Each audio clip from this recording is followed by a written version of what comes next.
అంటే సెటిలర్స్లో పెద్దగా టీఆర్ఎస్ పట్ల అంటే వ్యతిరేకత పోయింది, సానుకూలత వచ్చింది ఆ సమయంలో అంటున్నారు. కానీ మీరు గమనిస్తే లేదు, ఇక్కడ అయ్యప్ప సొసైటీ మీద బుల్డోజర్స్తో కొన్ని కూల్చివేతలు ఇవన్నీ జరిగినప్పుడు పెద్ద ఎత్తున ఆందోళనలు జరిగినాయి. అది తర్వాత అఫ్కోర్స్ ప్రభుత్వం కొంత వెనకడుగు వేసింది.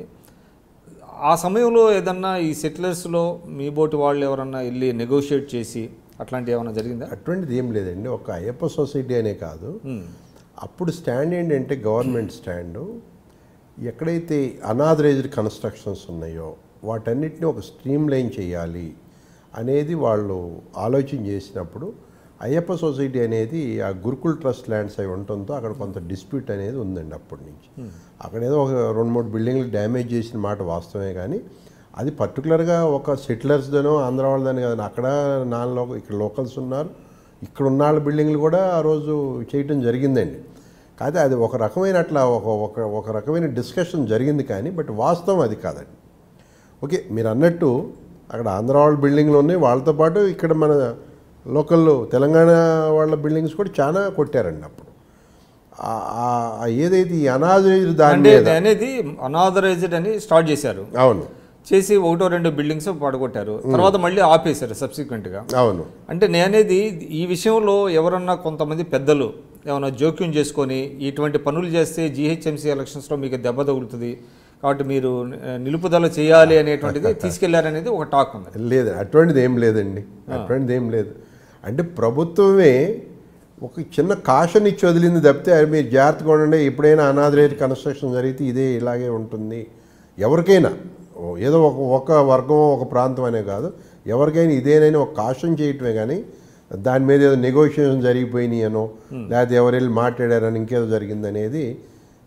అంటే ముఖ్యంగా అంటే ఉద్యమ సమయంలో రాష్ట్రం అంటే విడిపోక ముందు వాళ్ళ అధికారంలోకి రాకముందు హరీష్ రావు గారు కానివ్వండి, కేటీఆర్ గారు కానివ్వండి, కవిత గారు కానివ్వండి, ఆంధ్ర సెటిలర్స్ మీద ముఖ్యంగా ఇప్పుడు పద్మాలయ స్టూడియోస్లో అనాథరైజ్డ్ కన్స్ట్రక్షన్స్ ఉన్నాయి, ఆక్యుపేషన్స్ ఉన్నాయి అన్నారు. అట్లానే హీరో నాగార్జున ఎన్కన్వెన్షన్ మీద మేము ఆక్యుపై చేస్తూ ఉన్నారు. సరే, అఫ్కోర్స్ రామోజీరావు గారి ఫిల్మ్ సిటీ మీద కూడా కొన్ని నన్ అదర్ దాన్ కేసీఆర్ గారు కామెంట్స్ చేశారు.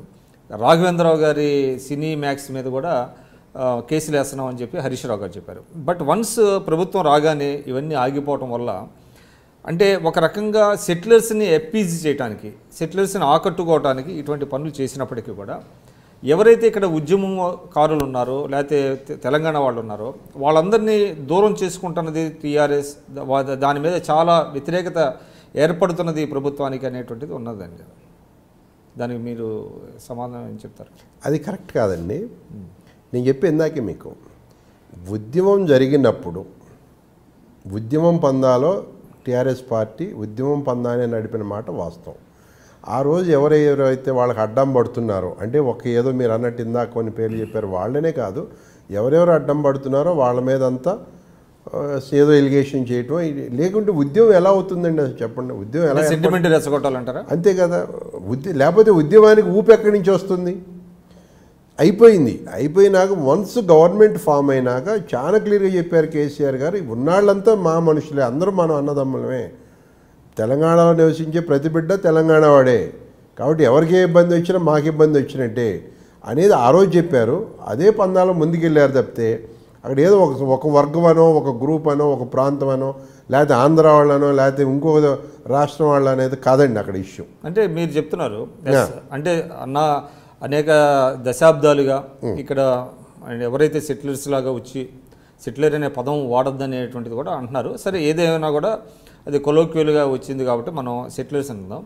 ఆ సెటిలర్స్ ఎవరైతే ఉన్నారో వాళ్ళని కడుపులో పెట్టుకొని చూసుకుంటాం అనటంలో తప్పు లేదు. కానీ మీరు ఇల్లీగల్ స్ట్రక్చర్స్ అని చెప్పిన తర్వాత ఆ ఇల్లీగల్ స్ట్రక్చర్స్ లీగల్ ఎలా అయిపోయినాయి ఒకసారిగా?